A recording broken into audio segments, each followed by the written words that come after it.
السلام علیکم. مکتب ہند by Nazia Zakir Sheikh presents Anjuman Islam Wali Muhammad Dost Muhammad Pir Muhammad Urdu primary school semi English پیش کرتے ہیں جماعت چہارم مضمون اردو زبان دانی. پیشکش معلمہ نازیہ ذاکر شیخ.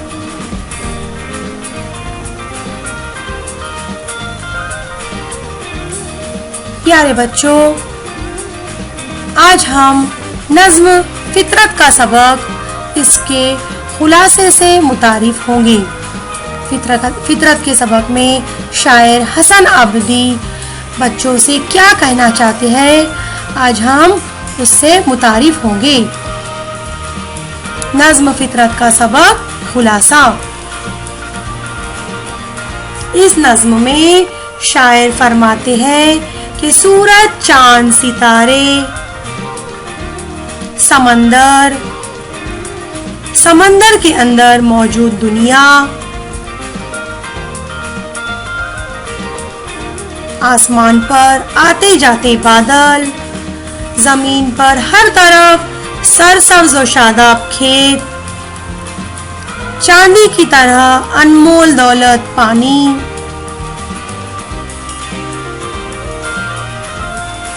ڈھلتی ہوئی دھوپ، تازہ اور صاف ہوائیں اور شام کا خوشنما منظر اللہ تعالیٰ کی فطرت کی عکاسی کرتے ہیں.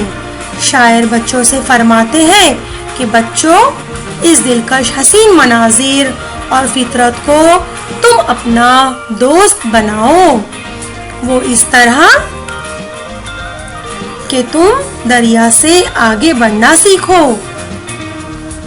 سبزے سے خوش و چست بن کر تر و تازہ رہنا سیکھو، اور اپنی زندگی میں کبھی بھی ہمت نہ ہارو، اور پھولوں کی طرح ہر لمحہ اپنی خوشبو کو بکھیرنا سیکھو. جس طرح جگنو اپنے اطراف کو روشن رکھتا ہے، اسی طرح تم بھی اپنے دم سے اس دنیا میں اپنا نام کماؤ، اپنے بزرگوں کا اور بڑوں کا نام کماؤ، خود جل کر تاروں کی طرح چمکدار بنو، ہر طرف اپنی ذات سے پیار و محبت کو بکھیرو. چرند و پرند سے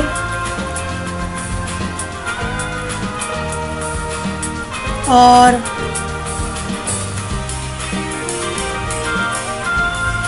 دیگر مخلوقات سے خدا کی حمد و ثنا کرنا سیکھو، اور اس طرح اس دنیا میں جینا سیکھو.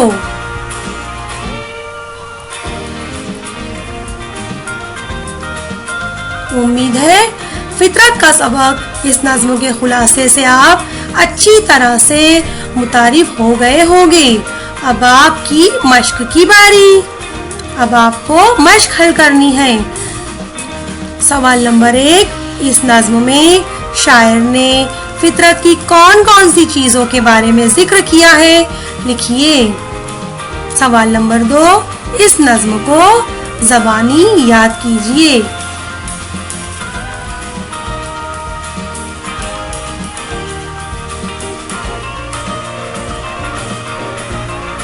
امید ہے آپ کو یہ ویڈیو پسند آیا ہوگا.